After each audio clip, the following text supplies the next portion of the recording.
Żukowo jest kolebką kaszubskiego haftu, o czym słusznie informują nas tablice stojące przy wjeździe na teren gminy. To przepiękne kaszubskie rękodzielnictwo, pewnie najbardziej wyróżniające się z wszystkich dziedzin sztuki ludowej na arenie kraju, stworzyły siostry zakonne Norbertanki, które począwszy od XIII wieku przez 600 lat pracowały na rzecz rozwoju duchowego i materialnego Kaszub.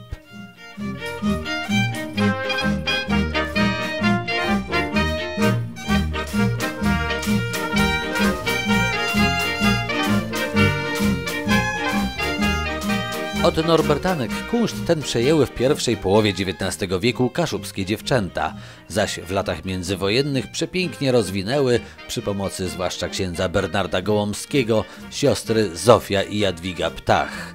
To one są głównymi twórczyniami żukowskiej szkoły haftu kaszubskiego.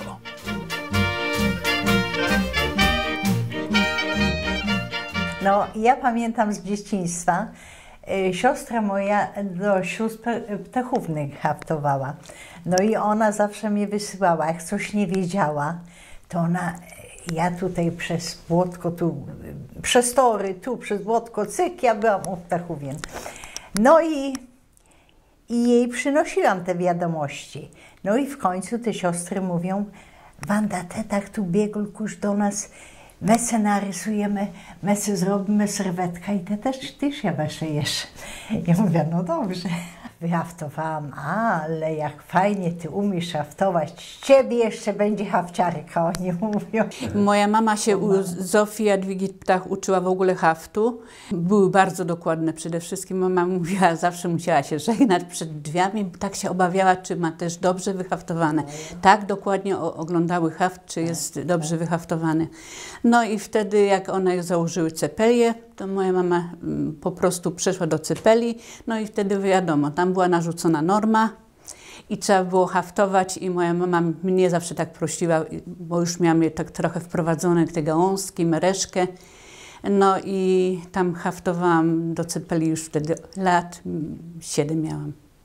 I myśmy tam się garnęły, pracowaliśmy tam, oddawałyśmy hafty i stąd myśmy brali i te wzory, i to wszystko, to układanie. No, ja bardzo dużo wyniosłam z tego właśnie regionalnej spółdzielni rękodzieła artystycznego w Kartuzach. Wanda Dzierżgowska jest współcześnie najbardziej utytułowaną hafciarką pielęgnującą żukowskie tradycje. Wraz z równie uznaną Bernadetą Reglińską i innymi adeptkami, także adeptami, tej sztuki dbają o jej odpowiedni kształt i rozwój. Swoimi osiągnięciami nadal rozsławiają Żukowo i wzbogacają kulturę całego kaszubskiego regionu. Mój mąż mówi zawsze, że ty żyć nie możesz bez tego. Ja mówię, no nie, no bo to mi wciąga. Ja muszę wykomponować coś i robić, żeby zawsze coś się działo. No te wzory faktycznie są wszystkie ściśle stosowane, tak jak przygotowały Ptachowe, Zofia i Jadwiga, a my po prostu się trzymamy tej zasady, ale komponujemy same. Same układamy wzory na konkursy i także ściśle trzymamy się swoich wzorów każda.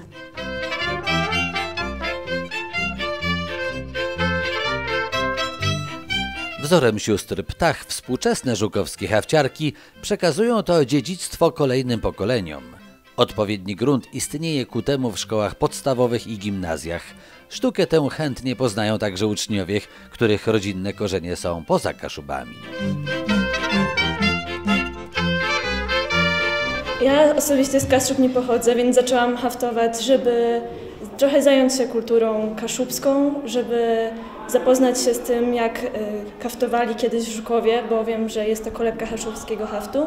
Wiem tylko tyle, że moja mama też haftowała, gdy była w moim wieku i czasami mi pomaga, gdy próbuję coś robić w domu.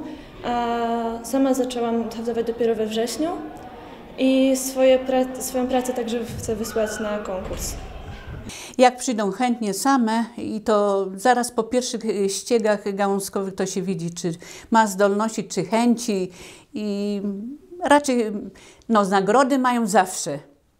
Pierwsze, drugie, rzadko kiedy trzecie i haftują do linii na konkurs zawsze. Ja zaczęłam haftować od września, Dowiedziałam się na lekcjach zajęć artystycznych, że są tutaj takie zajęcia i po prostu przyszłam zobaczyć. W domu u mnie haftowała siostra, też była w gimnazjum, a w szkole podstawowej to raczej nie było takich zajęć. Tutaj właśnie haftuję kwiatka. Gdy po wyprasowaniu, już wypraniu będzie wycięty, będzie wyglądało właśnie tak. Ja haftuję od podstawówki 5. klasy, haftowałam w Niszewie. Teraz tutaj wyszywałam listek zielony. Idzie to w czerwcu na konkurs. Haftuję w domu, u mnie brat haftował. Namówili mnie do tego pani dyrektor w podstawówce w związku z tym, że Żukowo jest kolebką haftu kaszubskiego. Myśmy pani Wandą właśnie liczyli, że około 200 osób już mamy wyszkolone tych uczniów. I najważniejsze jest to, że chłopcy się do tego garną. No w tym roku mamy wyjątkowo mało chłopców, bo jest tylko 3, ale bywało i 7. Obecnie haftuję 2 lata. Bardzo wciągnęło mnie haftowanie. Obecnie haftuję w GOK Małkowo i w Żukowie z panią Bernadettą Reglińską. Wyhaftowałem już 3 prace i haftuję teraz kolejną. Mnie haftu uspokaja, jak haftuję jestem spokojny, opanowany. Na lekcjach haftu dowiedziałem się wielu ciekawych rzeczy, że haft ma 7 kolorów, które mają swoje nazwy. Nauczyłem się komponować wzory, jak haftować. Prababcia haftowała i chciałem zobaczyć, jak to ogólnie jest. Czym się różnią hafty mechaniczne od ręcznych, że ręczne są ładniejsze, że są takie prawdziwe. Bo tu są takie piękne kolory, te 3 kolory niebieści, czerwoni, żółti, zieloni, to tak wszystko ozdobił. Jest ta kompozycja taką piękną, możemy tak tworzyć rozmaite kwiaty, polne czy z ogródka i nawet słoneczko, tam je widzę wyszety. Haft to się składa z 7 kolorów. Każdy coś oznacza. Zielone to są nasze łąci kaszepści, żółte to jest słońce, piości, czerwony to jest przelona krew, czarny to są zasyszone gałąźki. Jedni mówią, że to jest pole przygotowane pod zasiew, a modry to tak rzeka, młyże i jeziora nasze, nie? Do tego trzeba mieć zamiłowanie, chęć i naprawdę to kochać to wyszywanie. Kwiatki układamy w ten sposób, żeby 3 kolory były blisko siebie, żeby nie był ten sam kolor kwiatka razem. Także obok siebie, żeby były te kolory. I staramy się wtedy układać takie kwiatki, żeby pasowały do tych odcieni. Tak jak dzwonki są jasno-niebieskie zawsze, te haberki to są ciemno-niebieskie, tulipanki są średnio-niebieskie. Także to się staramy trzymać tej zasady. Wyjątkowe walory kaszubskiego rękodzielnictwa oraz umiejętności nabywane i rozwijane przez pokolenia hafciarzy przyniosły tej sztuce zdumiewającą karierę. Dziesiątki kaszubskich zespołów, w tym żukowskie bazuny, prezentują się w strojach z haftem żukowskiej szkoły.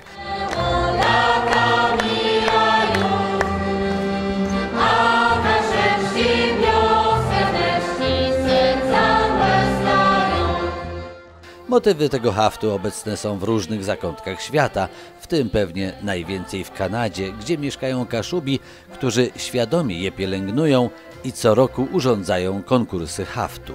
Ich zwycięzcy ogłaszani są księciem i księżniczką Kaszub. Jest to kolejny piękny przykład wartości kaszubskiej sztuki i jednocześnie świadomości obowiązku jej zachowania i rozwoju. Obowiązku, który przede wszystkim spoczywa na kolebce kaszubskiego haftu, czyli ziemi żukowskiej.